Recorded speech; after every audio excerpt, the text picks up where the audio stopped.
Hey, shalom. Y'all Bashim Thumb. Shalom, y'all Bashim Thumb Bashim Shai to you sisters for the ISUPK coming out 1 West 125th Street, Harlem, New York. Officer Apayat holding it down today in class.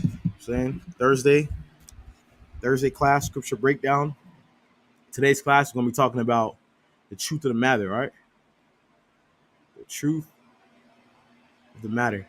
But before we jump into that, I want to touch on something that somebody was commenting on one of my TikTok videos. They said, why was I showing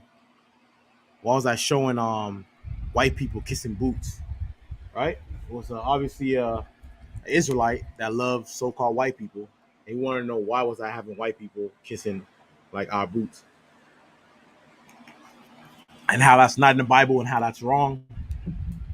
For one, I wasn't having anybody do anything. Those white women, men, whoever was kissing boots, they wanted to kiss those boots, right? I didn't have any gun to anybody's head. I didn't have any knife. I wasn't forcing their head down to kiss my boot. They choose to bend down, get on their knees, and kiss my boots. You know what I'm saying? Now, that's first and foremost, right? They choose to do it. And that's false that it's not in the Bible. We're going to go in the Bible right now, and we're going to show you that it's absolutely in the Bible. We're going to start off in First John 3 and 18. All right? In today's class, like I said before, we're going to be talking about the truth of the matter. Like, what's life all about? What's the purpose? What's our purpose in this life, right? But before that, I want to go into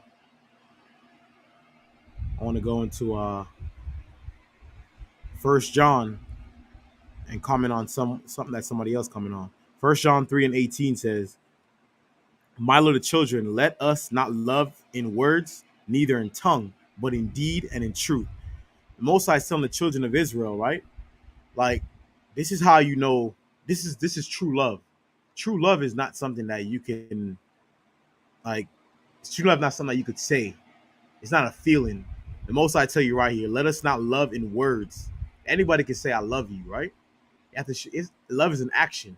Nobody know that more than women, right? If a man's not treating you right, you know what women are. They're quick to say, "Oh, he don't love me," or "He don't care about me because he ain't treating me right. He ain't giving me the things I want." All that shit. So nobody know that more than women. Prove that. Yes, prove that love is an action, right? It says, "Let us not love in words, neither in tongue," meaning like you talk a lot. I love you. I love you. You can tell. You hear these people like you go through your everyday life. You hear people say all the time, "I love you," all the time. Me personally, I truly hate that word. The reason why I hate that word is because people use it so loosely and it means nothing today. So much so, like it's kind of like the common audience being what's the word I'm looking for? Like when you watch like movies today, you see like a lot of young kids when they see gore and someone get their head blown off, they don't have the same reaction, right? As kids about 10 years ago seeing that. It's like we become desensitized, and that's what the word "I love you" has become absolutely desensitized now. Like people just use it, like whether they in a mood they're in or a certain feeling for a short period of time. Nobody really know what love is, and in ISUPK, I had to learn that. Right? I thought I was like the brother of our brother, and I remember Jeremiah Hyman telling me, I watching the class and him saying to Jeremiah Hyman saying, "No, stop thinking you know what brotherhood is. You do not know what brotherhood is." You not know what love is. You not know. I mean, these are things I had to learn when I come into the truth. And I actually sat down. I'm like, you know what? I really don't know what love is. Like the whole time I've been living life, I've been holding love as something like a feeling, like the way I feel, the way like I feel about somebody. Whereas in our retrospect, love is an action. Is love is tough. Like you going through the grain. You know what I'm saying? You going through the hard times. You not folding, still sticking to your duty. You doing things that you're required to do in the midst of, you know what I'm saying, things are not going the way you like it. And for a lot of women in particular, you know what I'm saying, a lot of sisters, that's very hard to do because, you know, women are emotional and everything is stems from their emotion. So it says, neither in tongue, but in deed. What's deed? Right? Once again, this is predominantly for somebody that messaged me, right? Somebody that messaged me about why we have white people kissing our boots. So deed. Definition of deed is an action that is performed intentionally or consciously.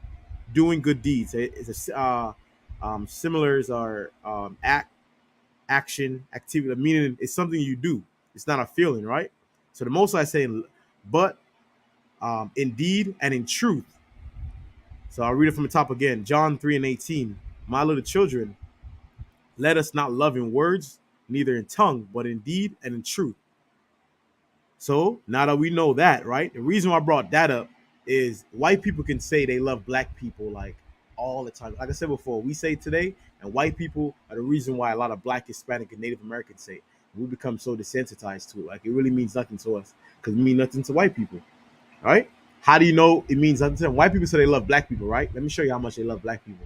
They love black people so much that on Netflix right now, the hottest going show is a show called Dahmer, right? Jeffrey Dahmer. Jeffrey Dahmer is famous for killing mad niggas, right?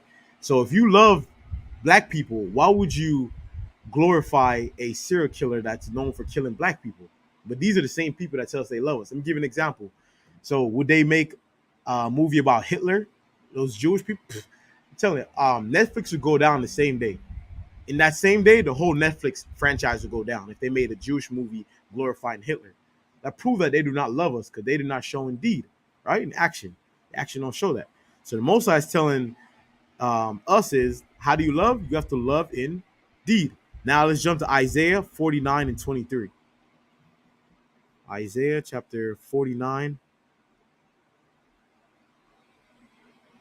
49 and 23.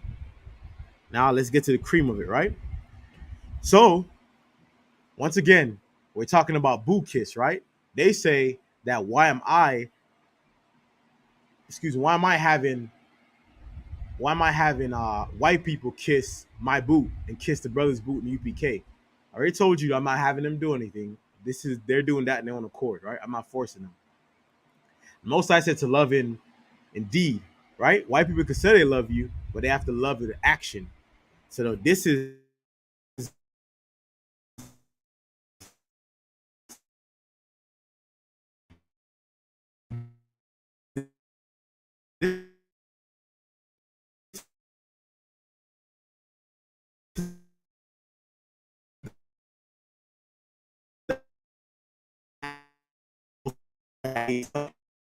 this have to serve us. And it says, I know that stream is fucking up. It says, and their queens, thy nursing mothers. Just like our women had to like suckle your children, like woman was pregnant with children or just had a child, they had to stop feeding their child, right? And feed your child. God is saying that your women in those days, in that day, they shall do that same thing to us, right? Your women shall not now serve us. And it says, they shall bow down to thee with thy face towards the earth. This is right. This is the act right here that people's talking about, us making white people kiss like our boots. This is it right here. It says, and they shall bow down to thee with their face towards the earth and lick up the dust of thy feet. That lick up the dust is that kiss, right? The kiss of boots. And thou shalt know that I am the Lord, for they shall not be ashamed that wait for me. Here's what people must understand. Like, you see, everything that, like, life is like this. What you do unto others will be done unto you. I'm saying that's one thing I'm always make sure I'm conscious of. One thing I make sure I'm all like, am I perfect? No. But anyone who know me, anyone I've dealt with will tell you that, like, for the most part, like, he's a decent nigga. I'm saying he's a decent man. That's a fact. I've numerous people came back and tell me that, right? And it's not something necessarily to brag about, but it's just a fact. I'm saying I make sure I treat people kindly. The reason being is because I got a daughter, right? And I'll be damned if one day my daughter get with a nigga that, like, because I'm disrespectful, mad rude, or whatever it may be to women, and then she get with a man that's like that. My daughter should have no reason to get with a man like that, because I'm saying that should not befall her, because for the most part, I was a good dude. I'm saying, like, I've been a good man. So that these are things that I'm conscious of, right? But yes, in Isaiah 49 and 23, it tells you right there, like they shall kiss up the dust of our boots. And I understand a lot of you love white people so much, just just the thought of them bowing down to black people, such a low people in your eyes, it's damn near shameful. That's the reason why you got a problem with it. But I tell you this, there's gonna become a time where you would no longer see white people on the face of the earth. That's a fact. The Bible validates that. You know what I'm saying? Like the only time you're gonna be able to see a white person is in a museum when that time comes. They're the only nation on the face of the earth that the Most High said that He would not have any mercy on. Right? They get no mercy. They get no second chance. They shall all be put to death. And that's righteous.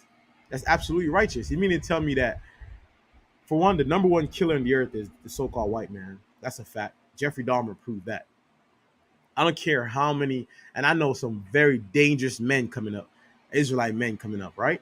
And I could tell you this: they have more compassion than the average white woman, much less white man. The reason I say white women have a way of, women have a way of trickery and hide and sneak as if they don't know certain things. Vast majority of the lynching that's going on with Black, Hispanic, and Native American men was because of white women. White women is the reason why, like, a lot of our sisters was getting beat and was getting raped and all that. Like, this is a fact. You go look and read up the history. Like, white women was a lot of the instigators. So the fact that a lot of sisters today like glorify white women as if they're something to be followed, like, I don't get it. Like, they're your op. They're like your enemies. I don't understand how that works. You know what I mean?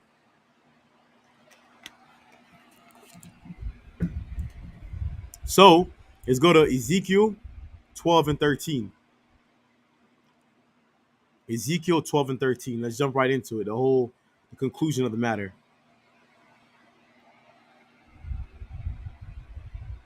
In my bad, not Ecclesiastes. My bad, not Ezekiel. I don't know why I said that. Ecclesiastes 12 and 13. All right, Ecclesiastes chapter 12, verse 13. It says, "Let us hear the conclusion of the whole matter." Right? What is life about? People always ask the question, like, man, why was we born? Why was I born? My life is so tough. My life is so hard. Like, things never seem to go right for me. Things always seem to go wrong. Like, I can't, like, there's a dark cloud over me. Like, I can't get it off me. How the answer to your question, uh, the answer to your question is also the answer to get out of that dark time, right? And that hard time that you're going to. And this is what I'm about to read right now for you, right? The conclusion of the whole matter. Ecclesiastes 12 and 13. Let us hear the conclusion of the whole matter. Fear God. What does it mean to fear something? What does it mean to fear something? Give an example. My pops coming up, I fear my father coming up. I'm not gonna lie. You know what I'm saying? I'm not gonna lie. Me and my brothers, we feared our pops coming up. Meaning, if our pops leave us with our mom and said, "Be good," nigga, we was good. Like, we was good. You know what I'm saying? We was one time when I say when men or boys start to go off, is when their father either get locked up or father go away. And that's when the whole household is brought down because, truthfully, like, fathers bring discipline into the house, and that's what my father did. You know what I'm saying, when he was around the time, like, he brought discipline. Like, we were afraid, dead ass. Like, we if he said you do not do that, we didn't do it. Right? If you say, I need you to do this, take out the trash, sweep the floor, wash the dishes, whatever it may be, you did it. Why? Because you fear the consequences of that, right? Now, when a person don't do what you say, here's what that's telling you. One, lack of respect, and two, they do not fear you. They do not fear you. That's the conclusion of the whole matter, right? They do not fear. So the Most High is telling us right here, the conclusion of life. What is life all about? Is the fear of the Most High. And on top of fearing him, he says, and to keep his commandments, for this is the whole duty of men. The reason why you were put on this earth is to keep the law, statutes, and commandments.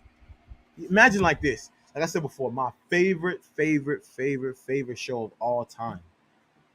Favorite show of all time, Game of Thrones. I can literally watch that shit over and over and over and over again. If you can see it from my eyes, like, it's like the Revelations talk about the seven dragons in Game of Thrones. What was it? what was the common thing everyone kept saying? Winter was coming, right? And they kept saying the seven kingdoms, like so there was like the Lannisters, like Winterfell. It was like the seven kingdoms. Like whoever sat on the throne ruled the seven kingdoms. The seven kingdoms represent the seven head dragon. The Revelations talk about. And you know who the seven head dragon is, right? The seven rulership of the so-called white man, because he is the dragon. The reason why I call him the dragon because he spits fire, right? He rain bomb on people, like perfect example. They call him a fire in Vietnam. Go look at the war and hear what the Vietnams was calling them. Like they're saying there was raining fire from the sky. That's why the Bible calls him a dragon, not a literal dragon coming across. And I mean, everything is like a metaphor, like because they niggas wrote this Bible. And niggas like with poetry and that could speak really. I mean, niggas with some flavor wrote this Bible. So when they say dragon, they're not talking about like a big ass bird flying and blowing fire. No, like they were dropping bombs. The white man is known for dropping atomic bombs. Act once again, it acts Hiroshima and Nagasaki, acts of bombs, right? So it represents like America, England, Germany, Russia. These are the seven heads. And if you notice, what happens is Revelations speak about when they see Christ, they'll all be fighting against each other in the last days. And when they see Christ coming, they're gonna all like stop fighting each other. They're gonna come together and they're gonna turn and try to fight Christ when Christ comes. In the Game of Thrones, what happened? Seven kingdoms are at war, and then when the White Walkers came, they all came together to fight against who? The White Walkers. So if you don't understand like the Bible, like I'm telling you, the greatest show of all time, easily the greatest show of all time, easily. And Prison Break probably come in top 5 too. I love Prison Break, but easily.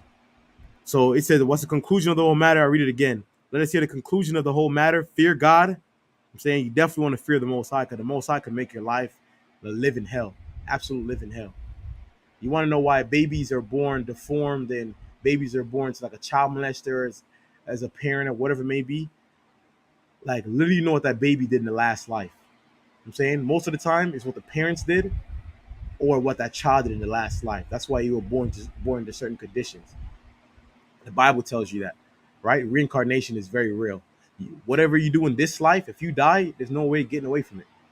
If you did absolutely, you're a terrible person, terrible woman in this life, a terrible man in this life, right? All type of filthy wickedness, nasty. You're a whoremonger. You're an absolute whore.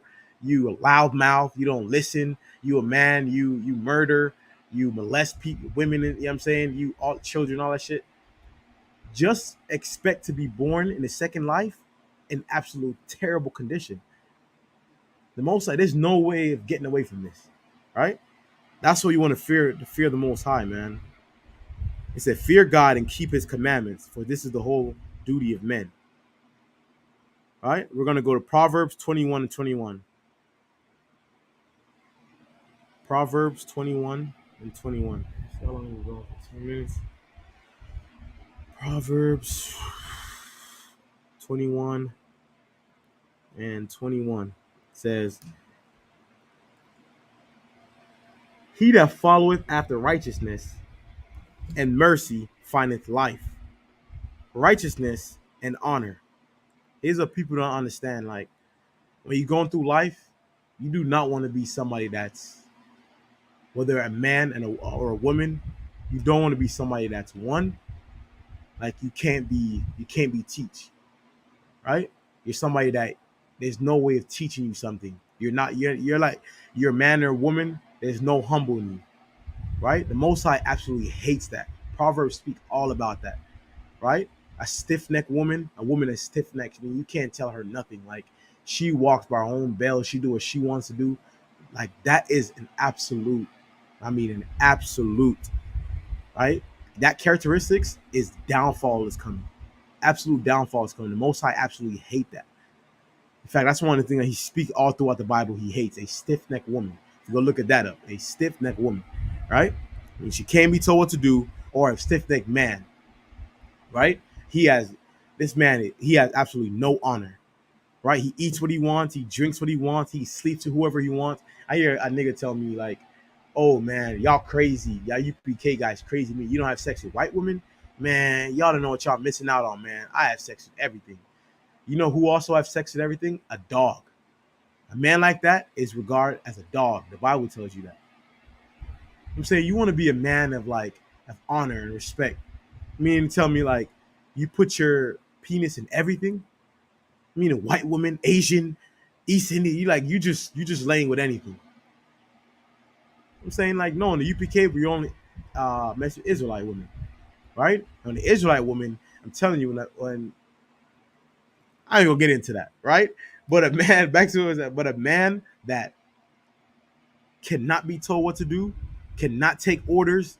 In the UPK, for like that's what we always talk about. If you're in the UPK and you can't take orders, you won't last long in here. You won't last long in here. Everybody take orders in here. Every single body. I mean, the officers take orders, the captains take orders, even the generals take orders. That's a fact. And the sisters take orders. So if you're somebody that can't take orders and can't be told what to do, then like maybe this is not a place for you. Respectfully, you know what I mean? Like it's not a place for you. New York is like respectfully, like niggas. You know what I'm saying, but respectfully though, like this is just truly not a place for you. Maybe finding something that more suits you. Feel me? Like, but in ISUPK, like it's a sign of humble and a sign of a righteous woman where you could shut up, shut your damn mouth, and take orders. That's the all sisters. All right, Apayak said that's the all sisters. You want to keep your man happy?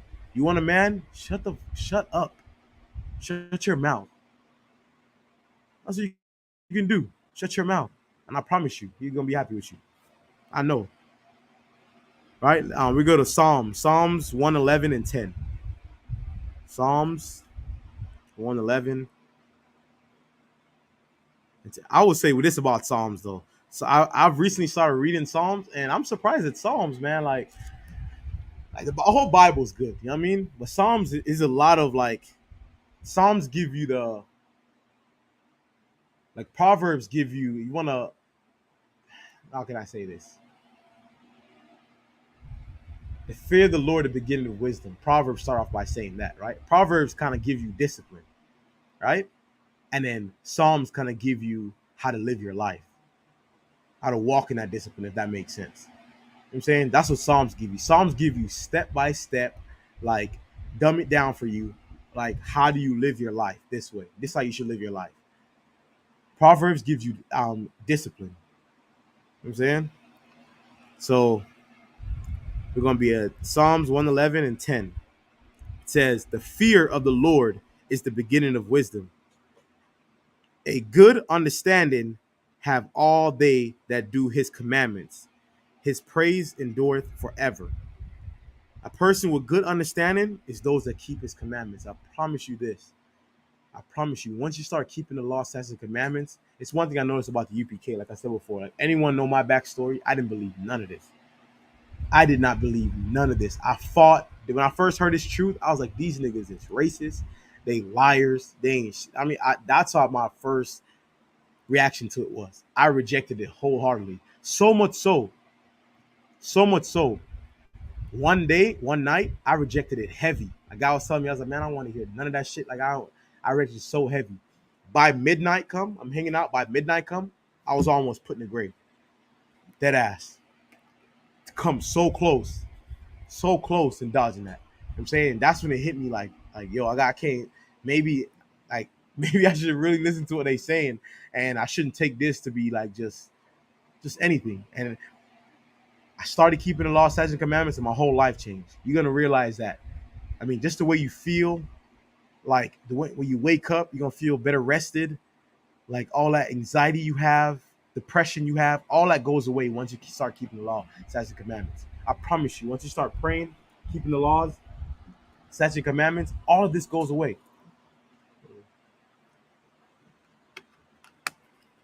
All of this goes away once you keep uh, the law, statutes, and commandments. I mean, like just it's kind. You ever heard the saying? I hate to say it because it sounds so Christian, but like the term I go like a new light, like a new beginning. Like you know what I'm saying, that's how you're gonna feel. You're gonna feel brand new. It's kind of like a somebody that once you start to eat right, your body starts to change and feel different. You start the energy starting to feel different. Now imagine your spirit now just feel completely different. That's what this truth brings. I'm saying that's what the most I say. If you seek me out, you shall find me. Like you have to go out there and like go get it.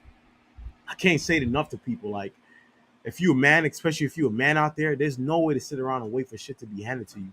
Like, don't forget, we still living under the curse of Adam. I'm saying that you a man, you're gonna have to go work that field. Like, you got a woman, you got children. It's a duty as a man to go out and get it. Like, I don't want to hear no nigga like that. It's your duty as a man. Go out, nigga. Go work. Go get it. Like, feel me? Like, now if you got a woman and maybe she have a certain skill at something, you can use her for. She's a helpmate. I'm saying, of course, your woman can work too and all that. But if you a man, you want to go get it, man. You want to take care of your women. Like, it's a bad look. You know what I'm saying. So let's jump down to Matthews 5 and 6. Cause we're just talking about searching out the Most High, right? Let's go to Matthews 5 and 6, and this is in red letters, so you know it's coming out of Christ's own mouth. It said, "Blessed are they which do hunger and thirst after righteousness." I'm telling you, like somebody that like all you doing is you seeking out, like you want your life to change, and you seeking out the Most High. I'm talking about you really do no hard work. A lot of people don't like to work. Like their spirit don't like to work. You know what I'm saying? The little hardship come along and they tuck tail and run. I'm telling you, like as a man, you out there and you like this as a man, it's safe to say, like, usually a man like this is a man that didn't have a father coming up or a good father coming up. You know what I'm saying? And the reason why I say that, because any good father gonna test his son, right? And then put him through the iron and make sure he's prepared for life. It's one thing my father did. One thing I give him, he give me a certain strength that I like. I don't care where I go. I can go in any hood. I can go wherever, like, and I'm comfortable. Like, you know what I'm saying, he give me like I know how to talk to people. I know how to like reason with men. You know what I'm saying, I know how to sit down with them, some of the most toughest, like, you know what I'm saying, hooligans in the city. I could sit down and have a conversation with them, or I can come over here with some of the most upstanding men and have a conversation with them. You know what I'm saying? That's one thing he installed in me, and I'm grateful for, like, from how I grew up, right? But a good father is going to make sure his son is prepared for the world. The Most High said, "Blessed are they which do hunger and thirst after righteousness, for they shall be filled." Meaning, like, if you really want to find the Most High, you have to, like, I mean, how I did it for me, for instance, I never ever forget. I completely secluded myself. When I mean completely secluded myself, I got away from everybody. And if anyone, like brothers in the school, know, I had a 3-bedroom house.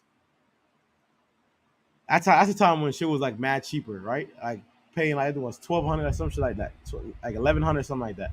I had no furniture in the house, sleeping on the ground. You know how men live, right? I had a little TV on the ground. I had a little bed on the ground. I had nothing in the refrigerator. I was eat out every day, and I remember I just once I started learning about the truth, man, I started taking it seriously. I really like secluded myself. I stepped away from the whole world, and I really like seek the Most High. I read, I research, the videos. Man, I got these videos, man, these old videos. I still have them to today.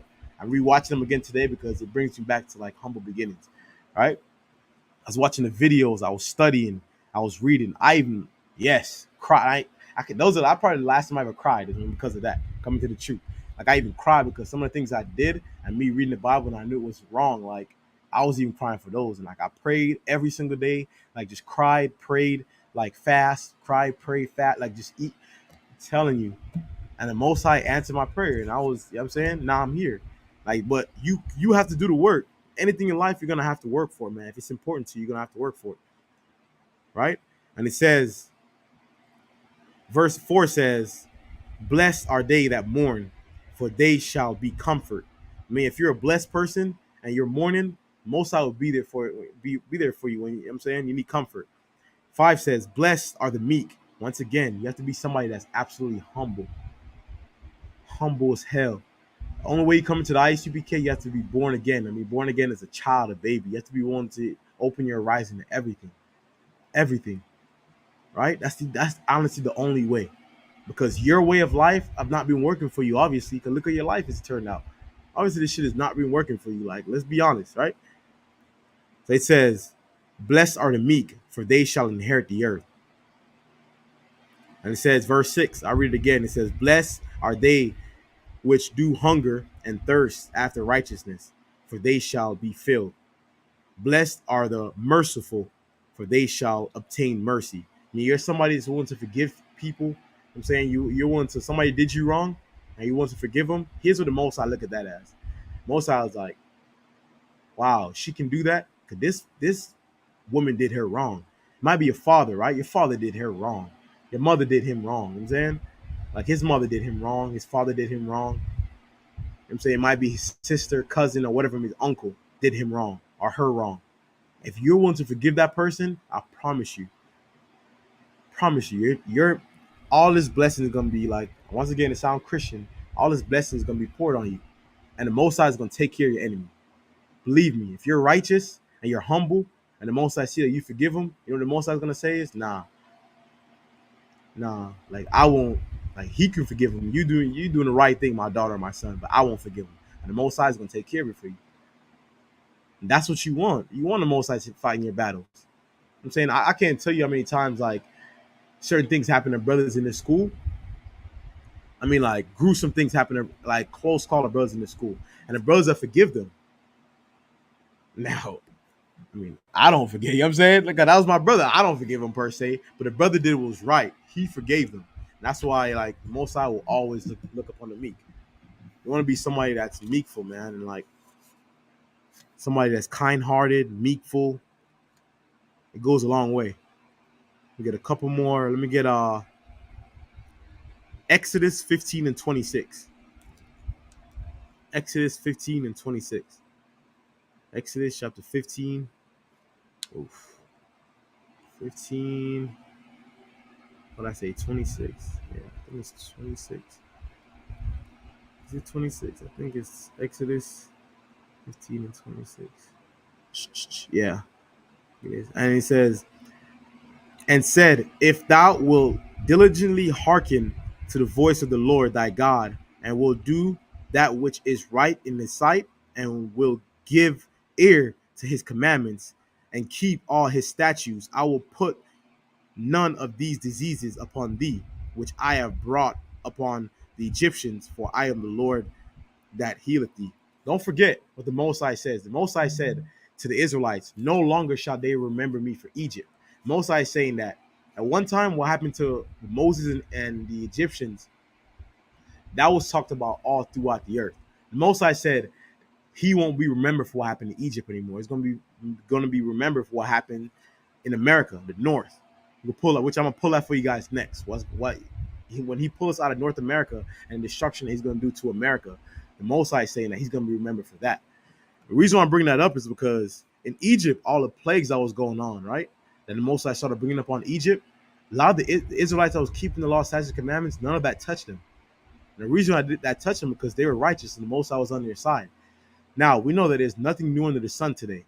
The same thing that got down in Egypt, the same thing is going to happen to America. The only way to survive that's to come. Not me, I can't save you. I'm saying your mama can't save you, your daddy can't save you. Like, you have to have the Most High on your side. And if you do not have the Most High on your side, you're gonna die.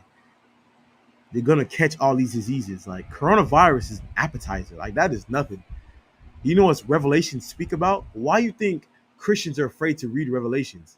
The pastor don't want to touch on Revelations. Your mom and daddy don't want to go into Revelations. Why do you think that? You think because like what? Like they just lazy and don't want to? Nah, like they don't want to go into it because of the destruction that Revelations talk about, the fear that comes in it. They're afraid of it. So they figure it's kind of like that saying that goes, well, if I don't talk about it, it's not real. Little do they know there's no way to stop it. No way to stop what's coming in Revelations. And the only way, the Most High is telling you here, you have to listen to him. You have to be a good son and a good daughter. You have to listen. If you're somebody that have a hard time listening, start practicing. I'm telling you, you have to start practicing. You won't survive what's to come.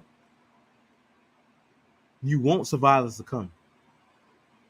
The Most High only want the best of the best. Imagine 1/3 of the nation of Israel will be cut off. Meaning 1/3 of Black, Hispanic, and Native American Indian. Let's say there's 10 people in the room. Right? It's 10 people in the room. 1/3 of that to be put to death. Do the math. 3 people survive out of the 10? 3? You know how low that is? 3 out of 10. That's not like that's a lot of people, man. That's going to be put to death that you just don't make the cut. So you have to make sure you take this very seriously and you start practicing now. That is the only way. Um, let's get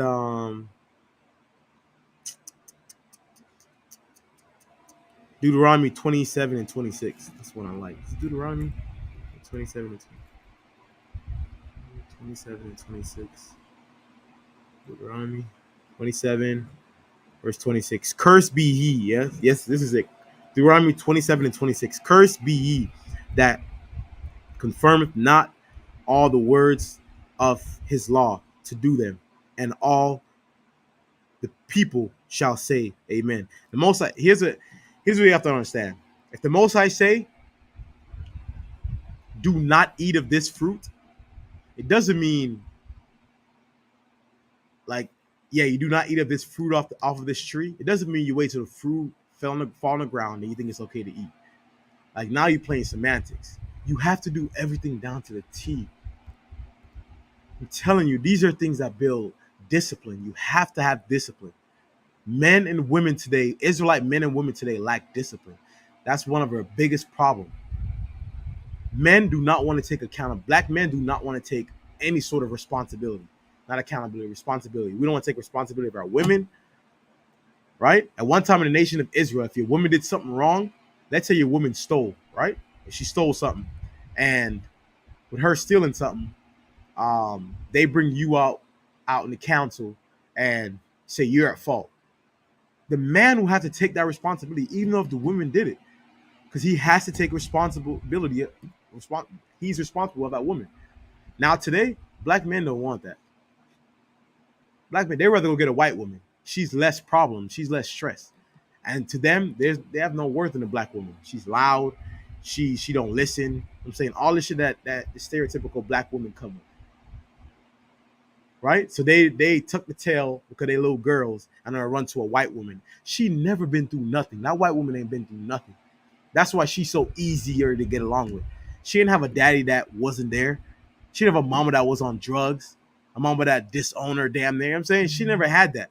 So the fact that you can disown this sister for being flawed because of what she been through, I'm saying, that's wrong. Because look at the black man. You ain't no better, especially since you're supposed to be the leader of this community. The reason why black women are hoes is because black men like hoes. Let's call it what it is. Am I lying? Niggas like hoes, so sisters gonna be hoes. The reason why, take the as tough as those WNBA women seem to be, right? The reason why they play basketball, because niggas play basketball, because men play basketball. That ass. The reason why women want to play football now, you have women football league, which is a damn shame. They're like half naked running around. Like, I don't see the point of that. But like the reason why they want to play football is because men are playing football. Men have always been the leader of society. Let these women lie to you all they want. Yes, they stubborn, they don't want to listen, and it's fine. Eventually, in due time, like they're gonna have to listen, or their life's gonna be complete hell. It's gonna be complete hell. And I say to every righteous man out there, do not lay up on them. Do not lay up on them at all. The reason why you don't want to lay up on them is what do you got there, shit? The reason why you do not want to lay up on them is because you be doing them a disfavor. Something that their daddy should have done. Right? Some of that, a lot of these women, they didn't have some of their daddy should have done. The daddy just thrown the towel. He didn't give a shit. So he kind of let off the pressure on them. You keep your foot on their neck. That's the only way she gonna get any better, because these two things gonna happen. Either she gonna get better or she gonna eventually leave. It's only two things. She gonna get better, she gonna eventually leave. But to take your foot off her neck, you're doing a disservice to yourself. And be honest with you, I always say this: black men are to blame for how Israelites, for our nation fall. Adam was to blame for what happened between him and Eve. If Adam would have checked the hell out of Eve, we would have not been in this situation right now. Adam should have checked her. The minute he seen her eat that shit, he should have slapped the shit out of her hand and checked the fuck out of her. Excuse my language. General gonna see that shit.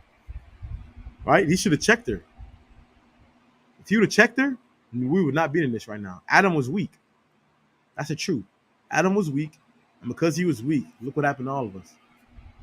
That's to show you how dangerous a weak man is. A weak man create rebellious, disgusting whore of women. That's a fact. Weak men, fucking, excuse my language again, I'm saying, weed smoking, like he's taking crack, like no type of work ethic, disgusting, no drive, no honor. Men like that, they produce weak women. Believe me, weak men produce weak women. See these sisters, a lot of them are weak as hell. Can't take no pressure. It's because they're raised by a weak man.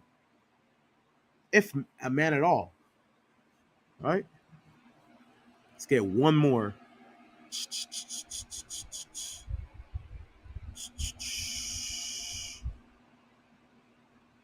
I'm trying to get John, 2nd John.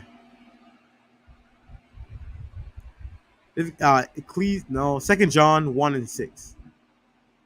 2nd John 1 and 6. That one I looked up. 2nd John 1 and 6. Positive. 2nd John. 2nd John 1 and 6. And this is love, that we walk after his commandments. You want to know what love is? That we walk after his commandments. Once again, love is an action. To walk is an action. You know what I'm saying?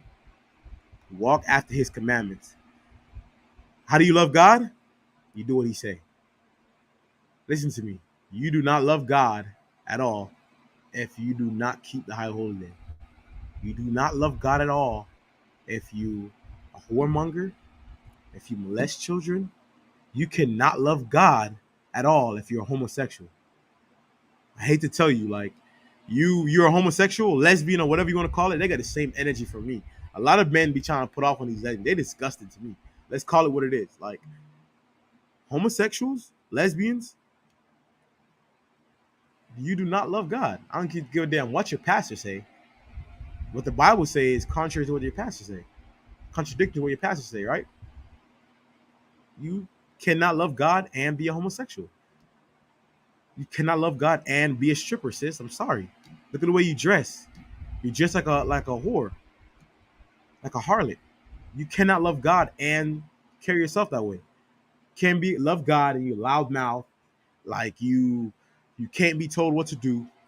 I'm saying you stiff neck, right? A stiff neck woman once again. I'm saying you're not meekful, unrighteous. You eat anything you want. I'm saying a woman that smokes cigarette is disgusting to me. Any type of like, it is absolutely disgusting to me. But you can't love God and do these things. It does not work that way. It's kind of like you have to pick. Like, if you're gonna be down with the Most High, then like you're all the way in. The Most High said there's no such thing as lukewarm. Either you're hot or cold. So you with me or you not. If you're not with me, okay, then shalom. But you can't like be wishy-washy, right? And I'm just gonna close it. I'm gonna leave it there. Once again, with ISUPK coming on 1 West 125th Street, Harlem, New York. I'm Officer Apayat. Once again, we're gonna be having every week. I'm gonna make sure, like, I don't give a damn what it is. We're gonna be having a food drive every single week. The people out there need us. You know, ISUPK, we give everybody food, right? You hear the way we talking here. If you're a so-called white person and homeless, you get food too. You come and get some food. You know what I'm saying? Courtesy of Commander Jerry Yohana, you come and get food, right? You're East Indian, you're African, you're Asian, whatever it may be, you come and get food. You're Black, Hispanic, and Native American, you come and get food. You know what I'm saying? ISUPK, feed the poor, right? And we're going to be down at Jefferson and on 9th Ave this week on Saturday at 3:30 p.m. And with that, I say shalom.